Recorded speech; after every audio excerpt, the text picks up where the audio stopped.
விருச்சிக ராசி. விருச்சிகம். அவர்களுக்கு பரிகாரம் என்ன சார்? விருச்சிக ராசியில எப்பவுமே ஒரு குறை இருக்கும். தன்குறை இருக்கும். ம். அவங்க எப்பவும் மனசுக்குள்ள எல்லாத்தையும் புழுக்கி வச்சுருவாங்க. வெளியில சொல்ல மாட்டாங்க. ம். அப்படியே அமுக்கி, அமுக்கி தனக்குள்ளேயே வச்சிருப்பாங்க. அதுல முக்கியமா இந்த கடன். ம். இந்த கடன போட்டு மனசுக்குள்ள வச்சுட்டு, வெளியிலயும் சொல்ல முடியாம, கடப்பாரைய முழுங்கி இஞ்சி சோரசம் குடிக்கிறதுன்னு சொல்றது இவங்களுக்கு தான் கரெக்ட்டா செட் ஆகும். ஓகே. பையில காசு வரலைங்க, காசு வரலைங்க, காசு வரலைங்க, புலம்பல் மட்டும் இருந்துட்டே இருக்கும். சரி சொல்லுங்கன்னா, கொஞ்சம் தான் சொல்லுவாங்க. விட்டது போனதெல்லாம் சொல்ல மாட்டாங்க. ம். தாம் பட்ட கஷ்டங்கள் எல்லாம் சொல்லிடுவாங்க. கடன் சொல்லுன்னா அது சொல்ல மாட்டாங்க. அவங்க ரொம்ப அப்படியே அந்த ஏன்னா அவங்களுக்கு கொஞ்சம் இது இருக்கும். ம். கூச்சமும் இருக்கும். இத சொல்லிட்டா நம்மள மதிக்காம போயிருவாங்களோ!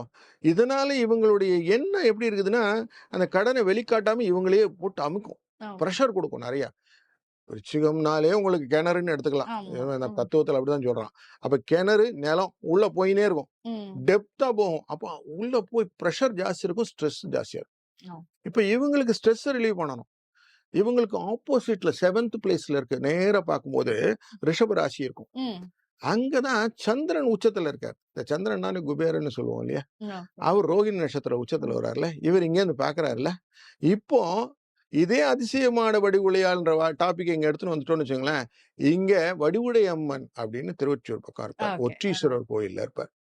இந்த வடிவுடை அம்மன வழிபடுறது இவங்களுக்கு ரொம்ப, ரொம்ப, ரொம்ப பெர்ஃபெக்ட்டா நிக்கும். ம். ஏன்னா, அவ குடும்பத்தை எல்லாம் காக்கிறவ, ரட்சிப்பவள்.